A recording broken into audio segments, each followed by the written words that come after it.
Have you ever found yourself grinding, working hard, asking, when is my break going to come? When will I finally get this opportunity? Well, someone who knows that life very well and has been very open about it is Loren LoRosa. You probably know her from The Breakfast Club, but before that, she was on the tour bus for TMZ. Then she moved inside as a senior producer. Then she became an on-air reporter. And again, you've seen her before. Well, today we talked about her faith, covering the Diddy trial, and her plans to become a wife one day and a mom. Here we go. Thank you so much for doing this. Thank you for having me. Yeah, it's been like a journey of getting to know you through radio, but then obviously we spent time together covering the Diddy trial. Which felt like college. Crazy enough. Because it's like we met, like there's all these people who came from all these places. We met. We went through an experience together that like you really can't describe to anyone who didn't attend.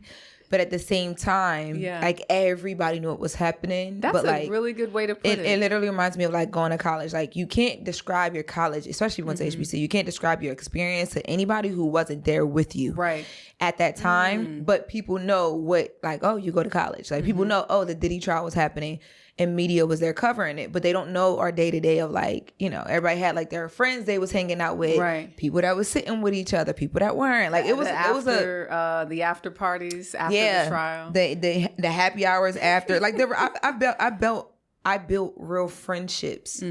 Some of them I already had, or like I knew people in passing, but like there are people that like are legitimate. Like, no, this is like my dog because we were like 8 to 10 hours a day with each other, sitting there trying to figure out, you know, trial notes and stuff like that. So your life has changed so much over the last 2 years, girl.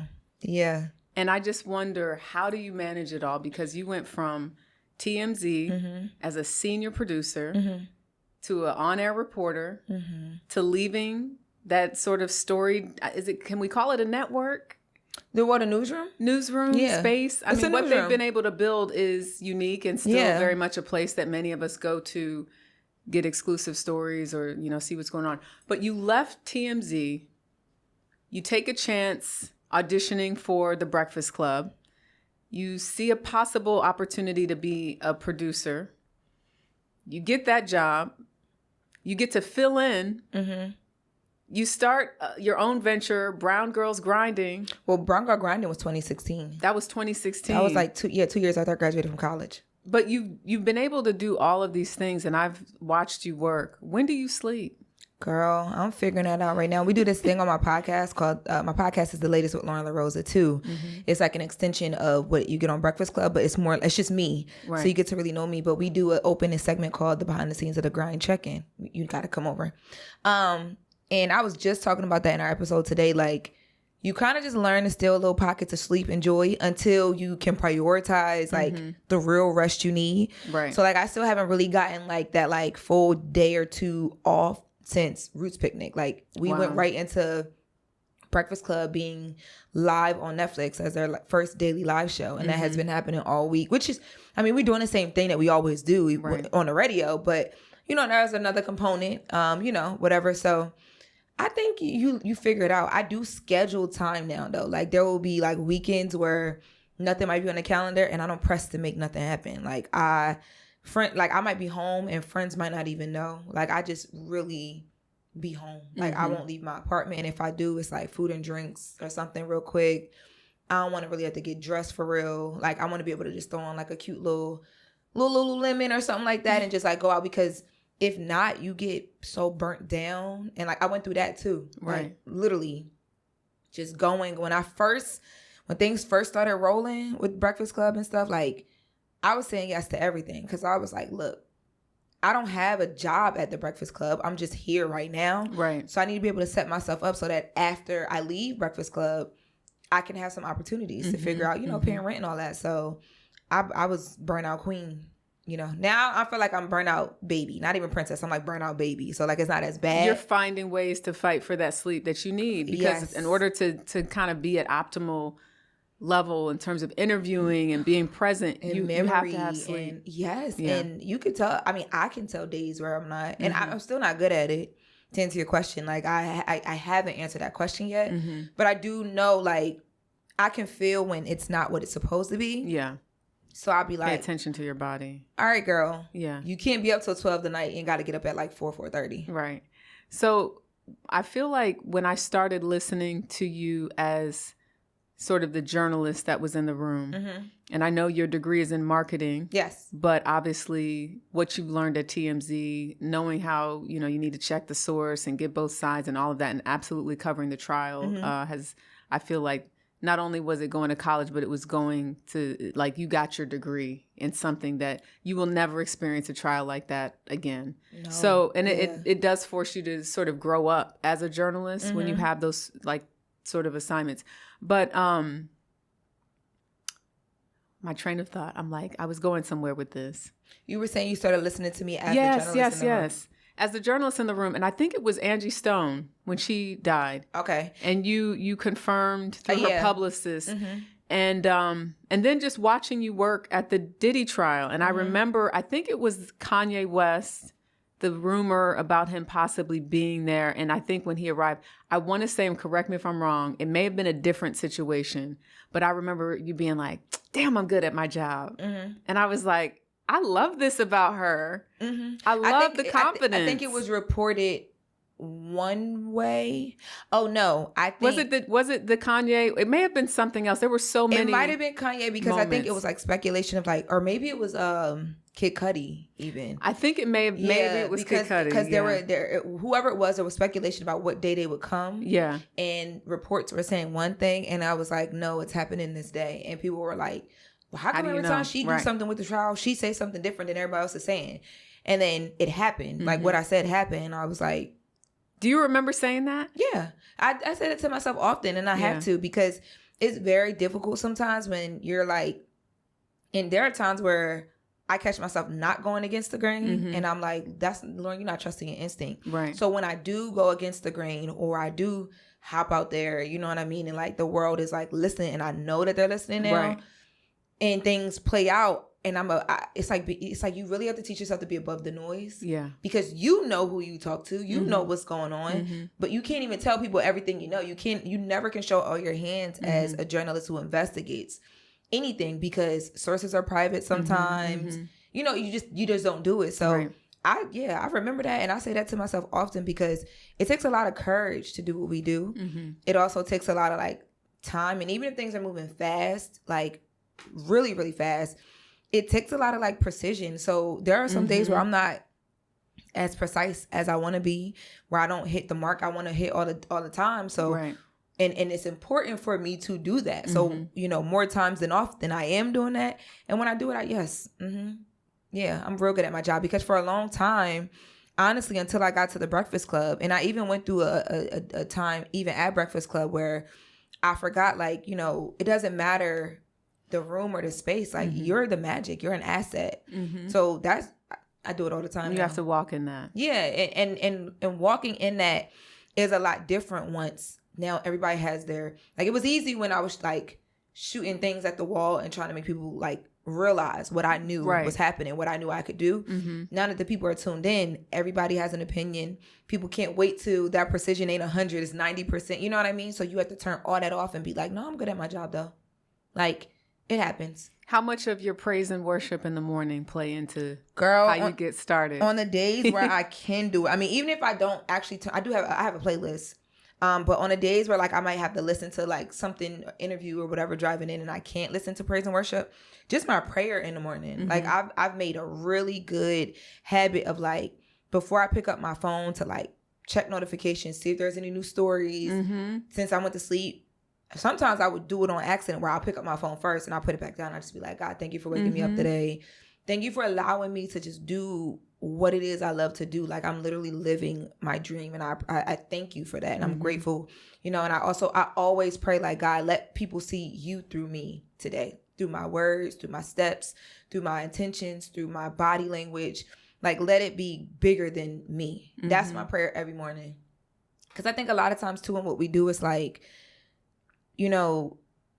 what we do is art, even though people think about it so like differently. And if you think about any good art or storytelling, there's a lot of opinions on it. It makes people feel a way. Right. Good, bad, and different. And you get to tell now because of the engagement. Yes. You can look at a comment or hundreds of comments. And it's crazy because you could be on Instagram, right? It could be one interview. Mm-hmm. There could be 5 clips from the interview. People will be saying something different about you under each clip. It'll go from, like, that's why you can't live in that space. Like, and that's something I really had to, like, get good at understanding. And I've gotten a lot better, still growing, but it's gotten a lot better because your intention may be one thing and it might not pick up or read that way to everybody, but you know your intention in the moment. So my biggest prayer is always like, just order my steps, dear Lord, like order my intention, order my words, order my thoughts, order my notes, order my questions, like, and then I just, get it going. But when I do get to listen to the praise and worship, oh girl. What's the go-to song? It keeps happening for me. I forget who sings the song.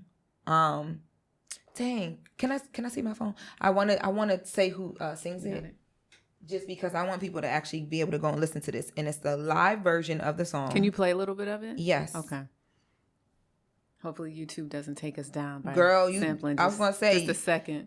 You might have to sing it. They might even stay. Oh, no. I ain't singing it. God ain't that intentional with the words and all of that. He know that ain't my ministry.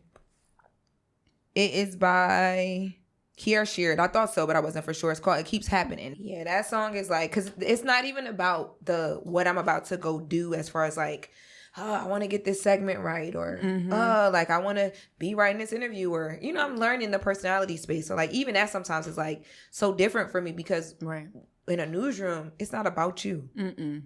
So it's not about you. It's not about your personality. It's not about how you carry to people. It's all about what are you telling them? Do it and get out of here. Right. Period. So like and what do you know? Here's the information. Yes.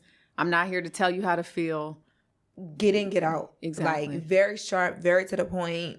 Very like bland. Just the facts. So a lot of times, like, I'm honestly, it's more about like, like God help me as I'm learning to step into all of this. Like walking into these things in these rooms and all these places is like, Lord, like all of this stuff is happening. Like as I'm adjusting to it, like keep reminding me that like, girl, like you're here. Right. Like it's happening. Loren, did you see some of this for yourself though? Because as a woman of faith, that's why I be crying. There's a moment where I feel like in some interviews I've seen of you did see this. It's where that confidence comes of like, I'm good at my job, and knowing that if you don't big yourself up sometimes, this world will tear you apart. Yeah, and have you wondering like, wait, am I, questioning yourself, but you seem so focused. I don't even think it's about like the world tearing you apart.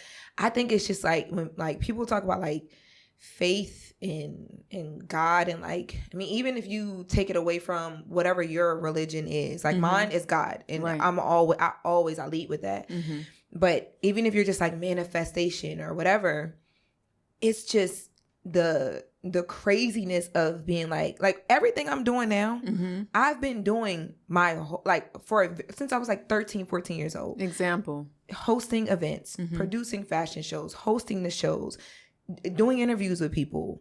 I mean, to some extent, being a personality, even though I didn't even know what that meant, because I'm on stage and I'm hosting crowds and like sold out things. And yes, it was, I mean, from high school to college to like on my campus, I was the person that did the interviews at the radio station. I didn't even want to work in radio. I just liked talking to people. Right. I was the person that like would host the events. Like I didn't really understand what it was.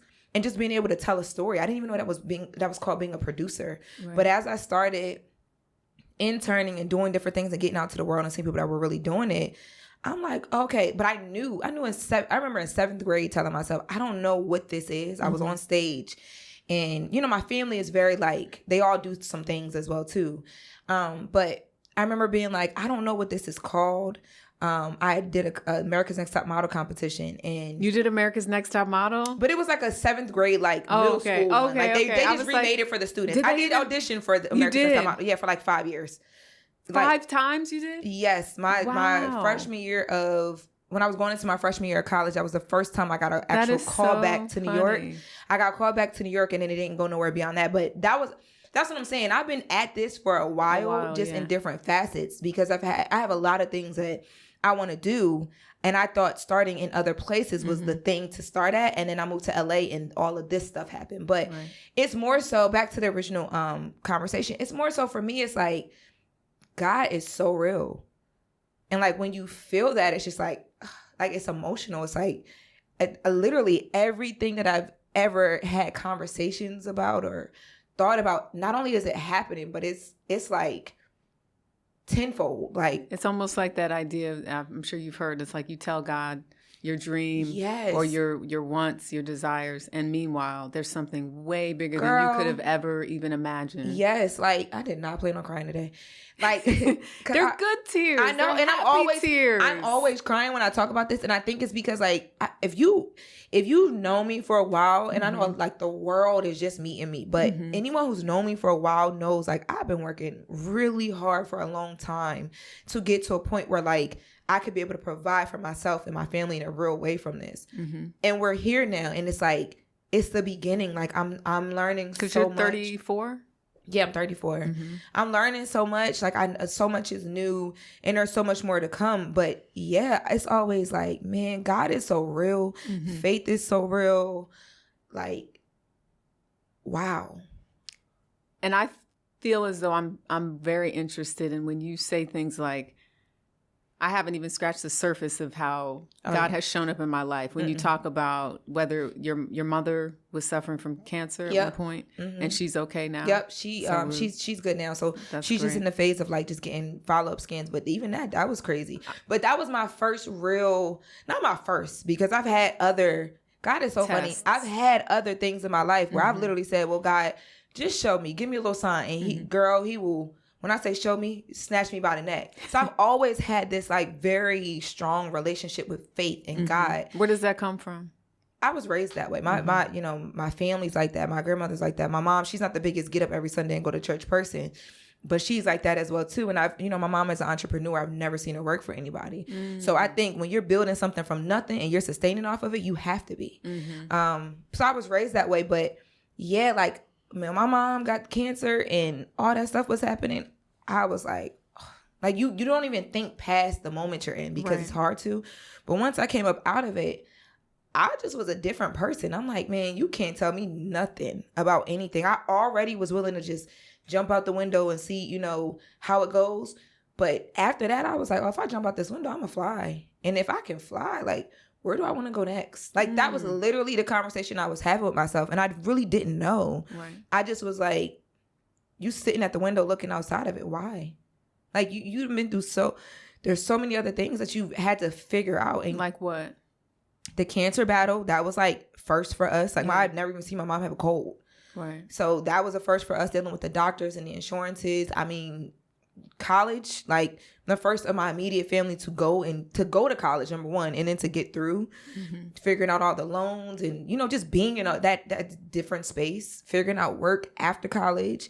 I'm oldest in my family, in my immediate family, so like there's a lot of things you have to figure out with your parent. Like, as much as my mom was my parent, I also it got to a certain point where it's like, all right, my little brother is almost like I'm helping her figure out life too, because we're here doing this all together. So there's been a lot that we've been through, family wise. I've been through a lot professionally.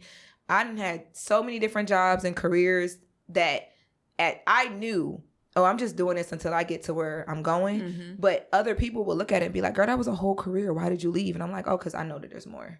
Like, I'm just here right now. I got to pay the bills. I like nice things. So I can't have no play job. Like, you know what I mean? But all of those things, I promise you, I've always just been like knowing and doing. Like, it's insane when you think about it, how sure I was. And then you get in the moment and you still go through that uncertainty point. But like, you just know, like, I've just always known, like, all right, here's what I'm going to do. Here's what I'm going to do. Here's how I'm going to do it. When I get to this point, this is what I want you to get from me aesthetically. Yeah. This is what I like. We've been doing this for some time. It's just now getting to the point where like people are like, wait, who is Loren? They know. Yeah. they're getting to know. I think so much of part of people getting to know you came from the situation that happened between you and Jess Hilarious, which is a co-host on The Breakfast Club. And, you know, both of you all are respected individuals, women. Both of you guys are phenomenal at your jobs. Yeah. And I remember when that situation was playing out. If you're not familiar, basically, if you want to explain it, I can quickly try to run it down and you could correct me. Because I know you've already talked about it. Girl. But Jess Hilarious, new to The Breakfast Club, because it was Charlamagne, Envy, and Angela Yee for like 14, 15 years. Yes. So she left. Jess came on board. She's new to the scene. She's a comedian. Very funny. Love you, Jess. But she went on maternity leave. And at the time you were producing for her. Yeah. When she came back, because you had filled in, a lot of people were talking about what a great job you were doing, or, you know, you should keep Loren, and commenting. There were people commenting. I feel like it was an outside world saying and creating the tension. It was crazy. And then when she came back, my understanding is there was not a clear understanding of how everybody was going to operate together, or if it was just the three of them, or whatever the case happened. She did a post online. You responded. She was live on Instagram. She was live on Instagram. I didn't respond online. You responded in person. We talked about literally it the next day. Worked it out on air, which I've never seen before. And I think there's so much. Even when I go back to when I said sometimes the world will try to tear you down, I think it's just people like controversy. Yeah, and I think that's our business. Especially, I hate to say it leads in our business too with women.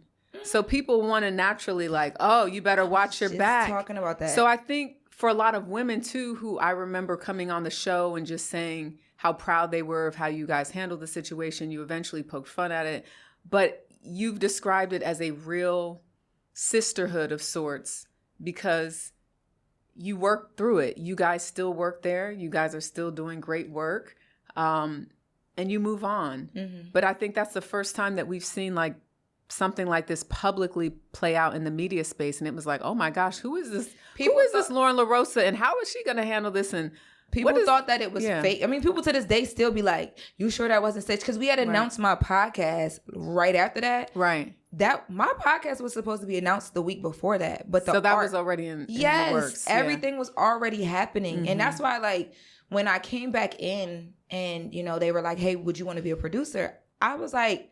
I wasn't tripping because I'm like, look, number one, I just need to pay my rent because I moved into this apartment in Jersey knowing like God gonna figure something out for me. Literally. So I'm just taking job as I can, doing whatever I can. And so when they asked that, I'm like, yeah, it'll be consistent. Even if I'm not on camera. My thing was, I got social media. Right. I'm cool. And then whatever else is supposed to come will come. Exactly. And then I just wanted, when I was on Breakfast Club, even in the guest hosting, that's why the first day you see me, if you go back and watch the first day I ever guest hosted the Breakfast Club, they found out right then and there that I had quit TMZ. They didn't even know. Right. Like, and that was my first time meeting Envy and Charlamagne. I'd never met them before. So you're literally stepping out on faith. Yeah, but that's what I'm saying. I've been doing this for a long time. Right. You know, as you get older, you get more like sensible, sensible. All right, I got this. I need to say this. I need to do that. Right. But yeah, I mean, I didn't have a choice. But yeah, Breakfast Club for me was like a PR rollout just so people could know Loren. This is who Loren is. Correct. This is the work she's done because you don't get bylines at TMZ. So I've broken a lot of the biggest stories in entertainment and pop culture as they do on a daily, right? Not to say that I was the only one doing it. That's what they do. So I've done that. Right. No one knew me though, nor knew my work because it's not about you. It's about the brand. You don't get a byline. So I just wanted people to know, here's what I do. Here's how good I am. And now I don't have no job. Why was it so important for people to know how good you are at your job? Because I feel like when you're a woman in this space, it's like this going to sound real crazy, but it's going to be honest. I'm going to be honest. You either learn women in the entertainment industry because of who they're dating and what they got going on in their personal life, or their work excels to a certain point where you're like, oh my God, the Black woman is doing what? Right. It's not often that people are just out here like, hey, let me go hire this Black journalist who is a woman and she's amazing and she investigates and no, it's like we have to be like freaking, that's why some people don't like the term Black girl magic. Right. Because it's like, why we got to be magical for you to realize what's right in front of your face? But that's what happens a lot of times. And I felt like where I was at, although, I was there. And you were there 8 years? Yes, yeah. I was there 8 years. Although I was there, I got into a good place there. I felt like there was a lot more for me even in that space that probably wasn't going to happen. Mm-hmm. And I was so used to that, things just not happening the way I wanted them to, that I was like, nah, if I'm going to do this time, I'm poking my chest out a little bit, because I think that's the only way to disrupt and get people's attention. Like, wait, hold on. It's a Black girl that can do what? Huh? And I mean, now here we are. And I'm not even think about it, right? Like, think about the journalists that you know and love, like Black women journalists that you know and love that have like amassed a huge level of success. You got Oprah, Gayle King, Wendy Williams. Who else are you naming? Tamron Hall. Tamron Hall. Yeah, sorry, Tamron. Love you. Frederica Whitfield. Chanel. She's on CNN. Chanel Jones. Lindsay Davis. Abby Phillips. Mm-hmm. I mean, there's Janae Norman who just left ABC. Yes. Michelle Miller, who's no longer at CBS. But all of those women have what in common? What do they do very, very well? I mean, they're all unique in their own way, but I would say no one had it handed to them. Most of the people I've talked to be out here they hustled. They fought their way and to say, hey, I'm worthy.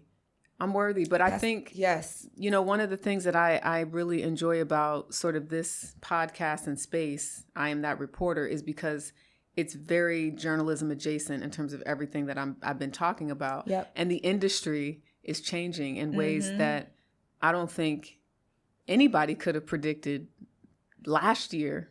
I could have. That's why I left TMZ.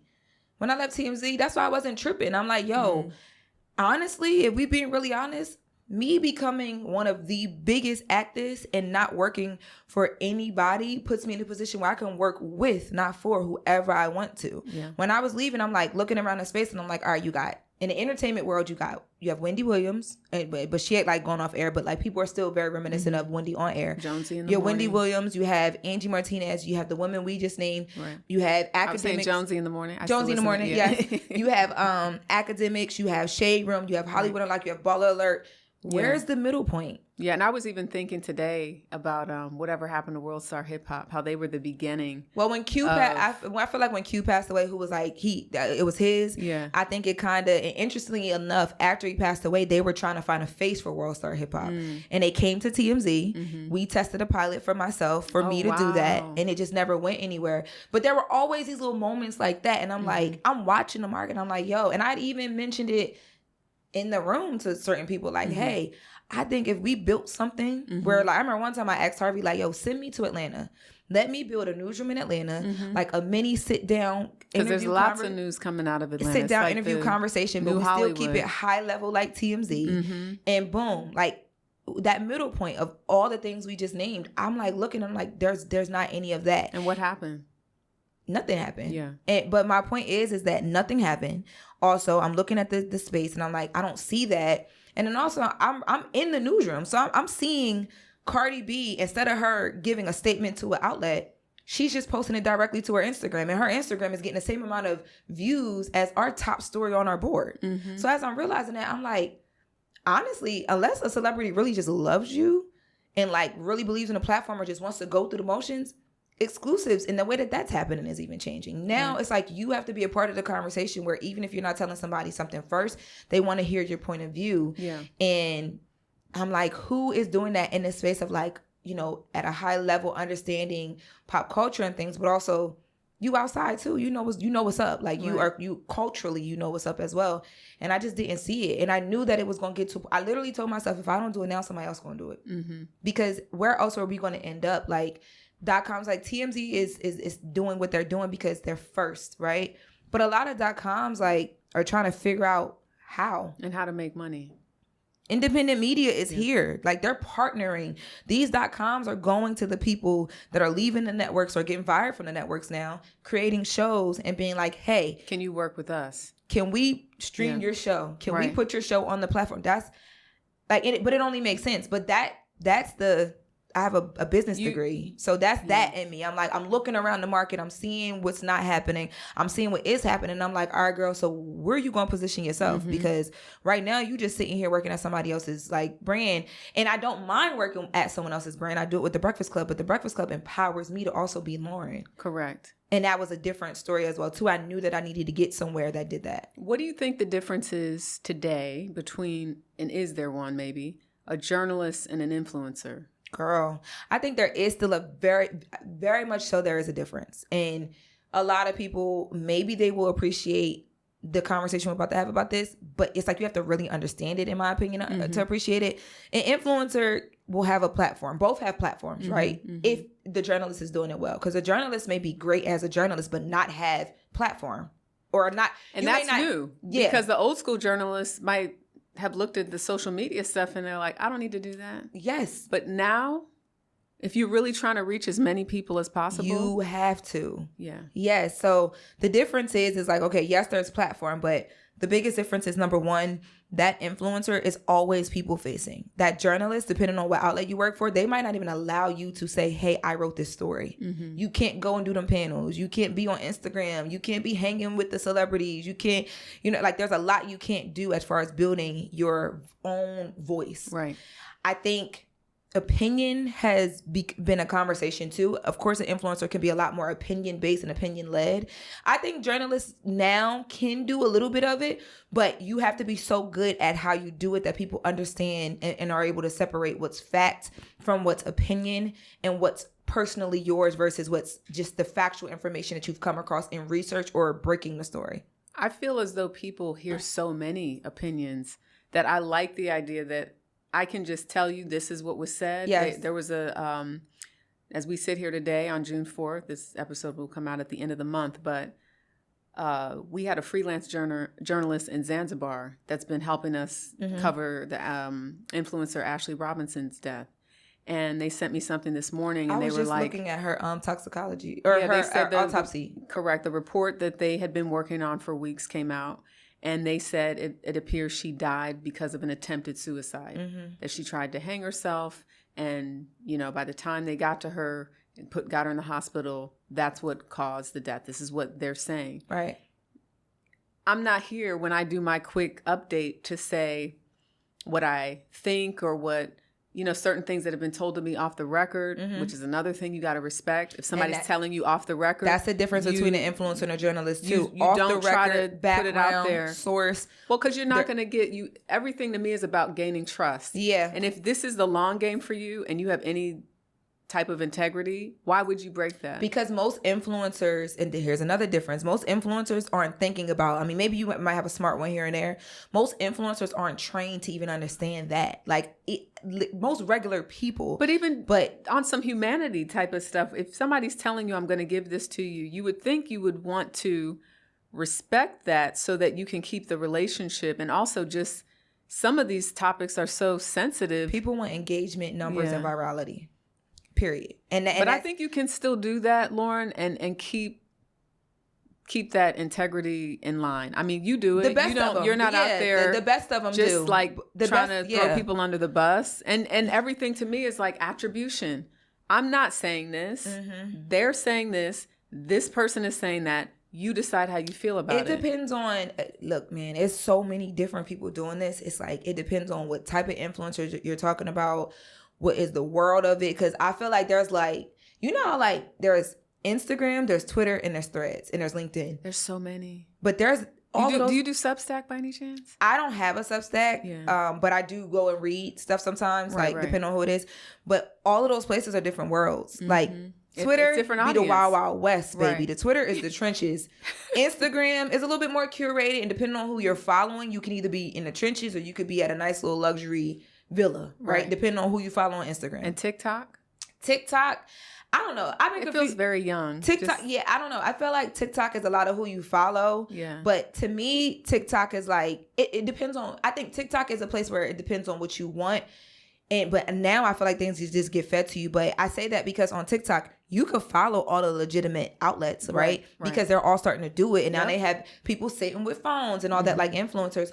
But if you're not following them and you're just following homegirl who dresses cute and she decided to start doing story times about pop culture, that's where you get your news from. It ain't nothing wrong with that if that's what you want.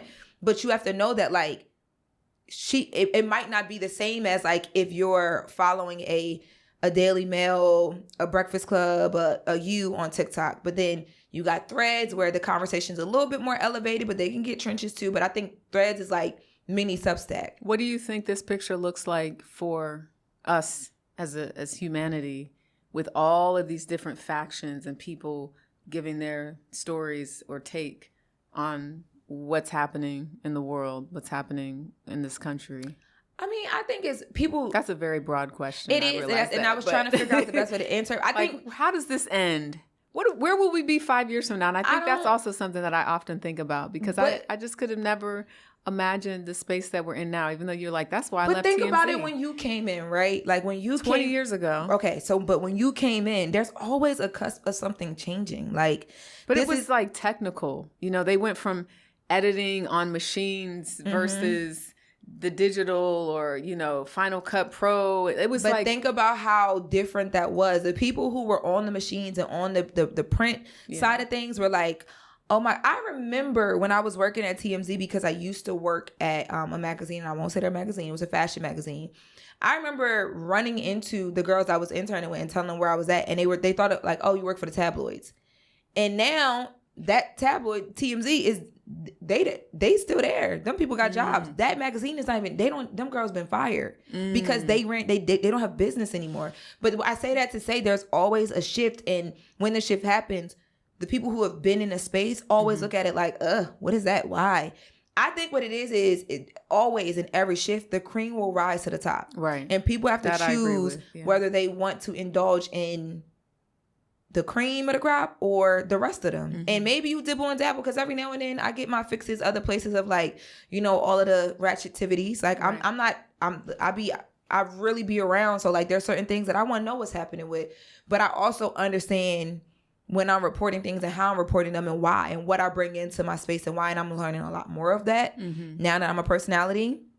But I think it's going to be, where do we end up 5 years from now? There'll probably be something else shifting, and you'll be figuring it out. But I think if you always remember the core basis of your job, and I think that's the difference between an influencer and a journalist as well.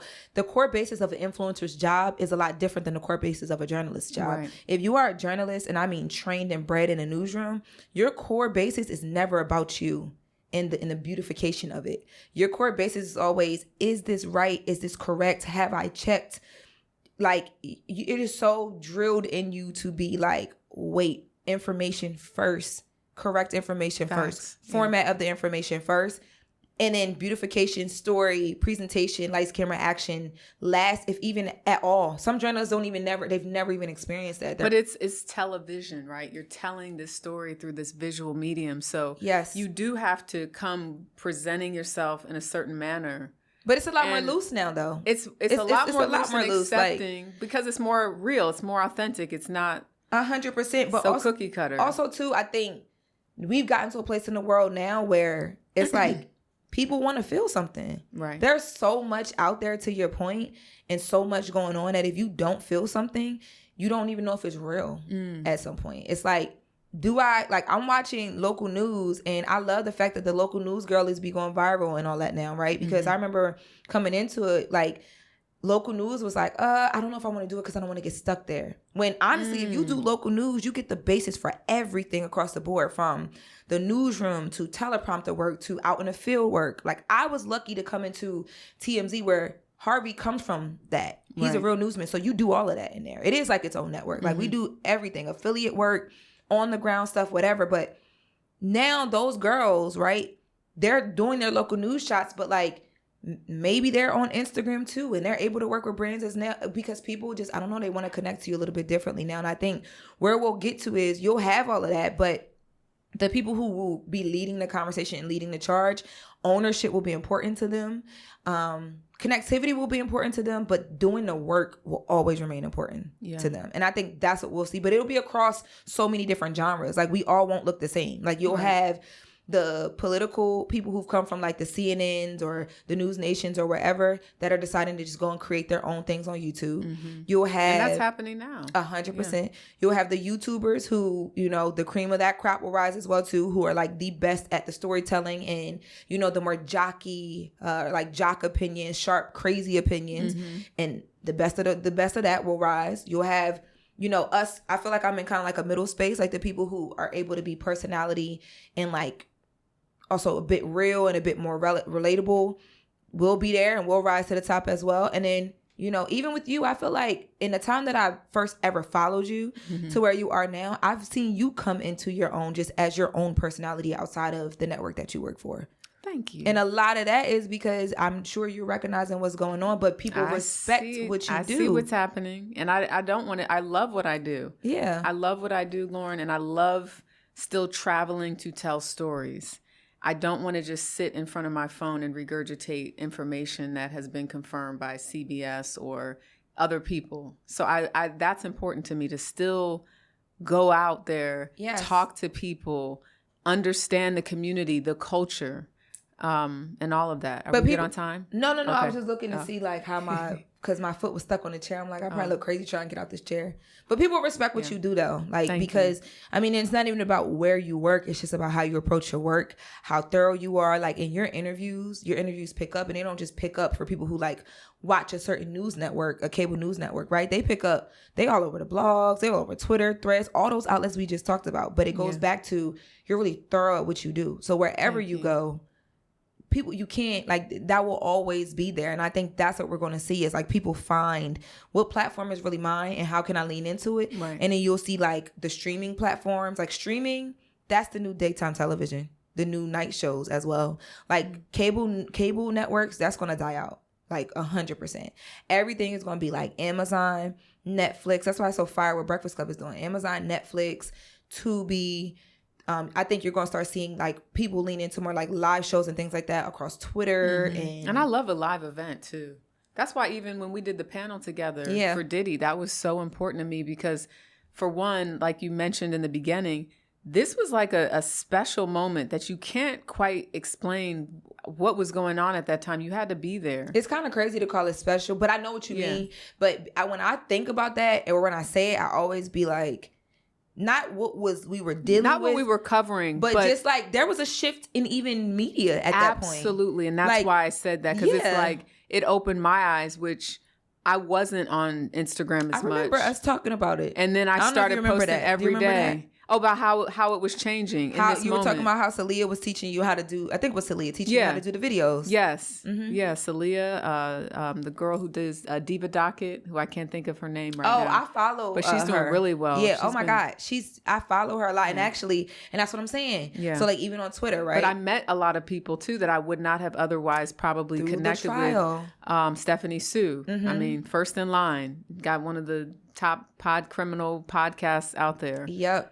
Man, they're so fire with Diva Docket because, like, even on Twitter, as much as people like to call Twitter, like, the trenches and a bunch of mess, you got people on Twitter that's really, like, my news.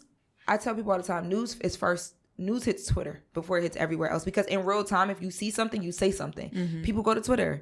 And then from there, it heads on over to Instagram and all the other places.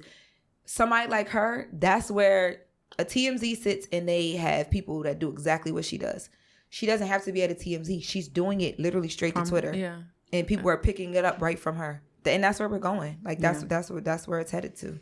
But you're doing a really good job at like.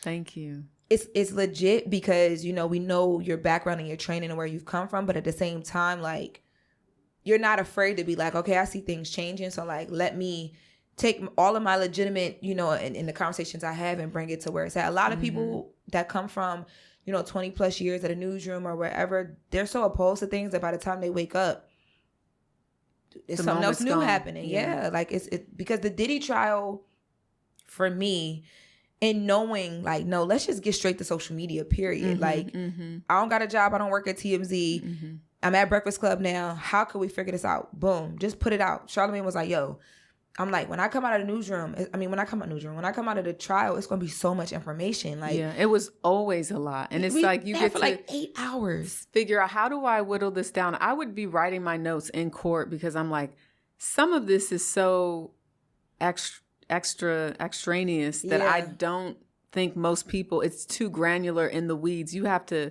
understand some of the rules that they're talking about. Like, let me get to, okay, Rule 29. What did Cassie say? Yes. What did Jane say?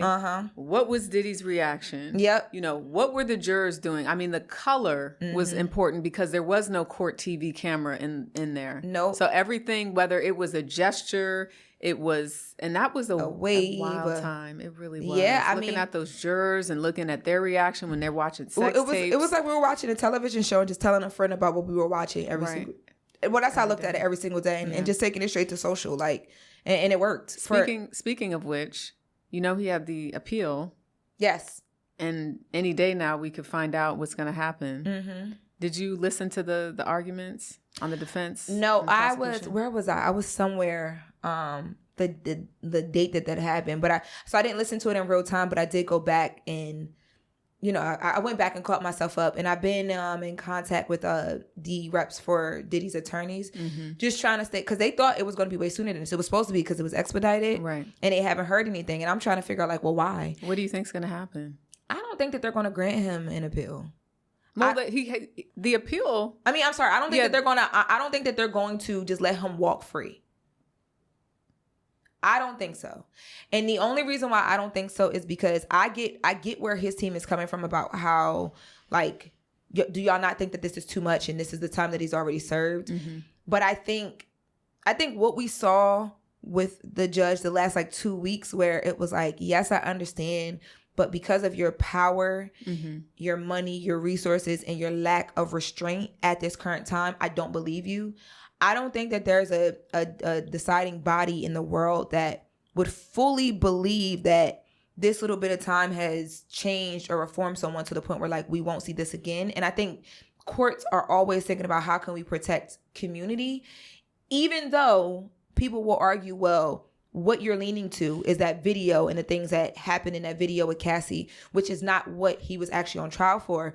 But they also have to apply precedent. And there's not a case like this where someone who was convicted of transportation for the purposes of sex got that kind of time. Yes. And I feel like when I listened to some of those appeal court judges, they were asking a lot of questions that were not like, sometimes you could be in a courtroom and you're like, oh, this judge is not playing. There's no way he's getting, you know. Oh, no, you couldn't tell on either side, in my opinion. They were strong on both sides. Yeah, they really were. Like, they held them to the fire. Honestly, I felt like when I listened to it, I'm like, why did we have to get to this point to feel like that? Because I feel like I was able to kind of predict certain things when it came to us being in trial. And I feel like that judge was fair, but I feel like these judges, they're like, it's a different process. It's a different and feeling. They're not hearing it the way we heard it. They're reading transcripts. Yes. They had their questions. It's less emotional. Absolutely. Yes. And the only reason why, I mean, because here's my thing. I feel like it's less emotional.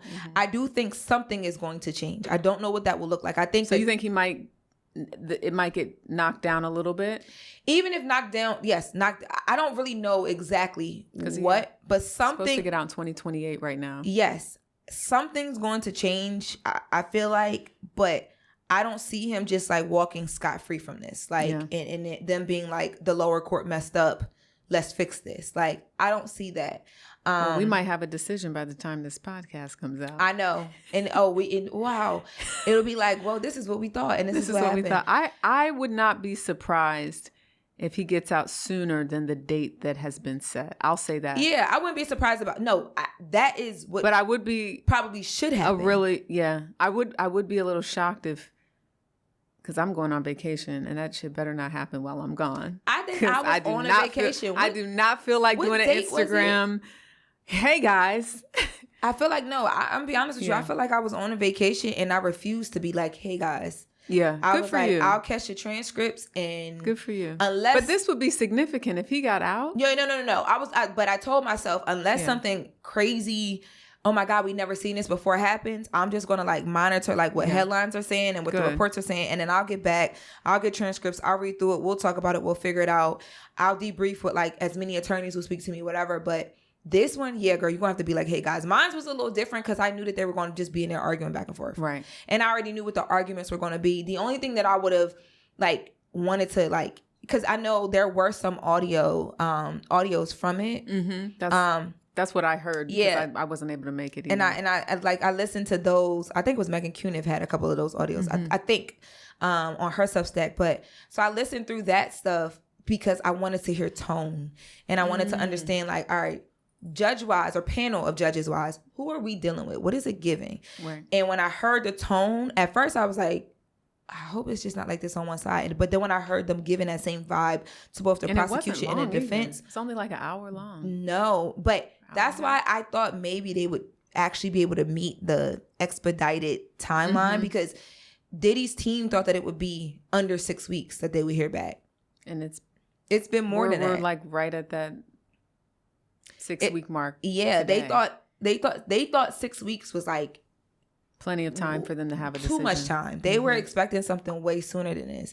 So now that we're here, I'm like, those judges seemed very like no nonsense and could get through all the noise. So like, what's the hold up? Like, what's the issue? But I don't know if you remember in court, but I feel like there was a moment in court where we were all trying to figure out, I don't know, it wasn't the bond. Maybe it was when they were deciding on the RICO charges or no. We were all trying to figure out, there was when they were deciding on the RICO charges, when he was finally, when they were discussing the guilty, not guilty. The day before, they were stuck. Yes. And there was like trying to figure it out. There was the note that came out and they had more questions. And I think the hang up always is like, yes, these things are not supposed to be applied, but like when applied, it looks like A, B, C, and D. So I think that's going to be interesting. So we'll see what happens. We'll see what happens. Before you go. You ain't going to make me cry again. I ain't doing that with you today. They were happy tears. No, they were. And it was nice to hear you profess your faith and talk about how much that has... I'm just trying to stop crying all the time. Has been the force that has allowed you to reap the benefits of the dreams that you knew would come true. Yes. So... Your ancestors are happy. The ancestors, I know that's right. They should be happy. I'm happy. I'm in a really good space. So where do you see yourself 5 years from now? 5 years from now, I see myself with the biggest culturally relevant, I wouldn't even call it a talk show because I feel like it's not going to be that. It's not going to even be called that term at the time. It's going to be like a movement? Yes. Yep.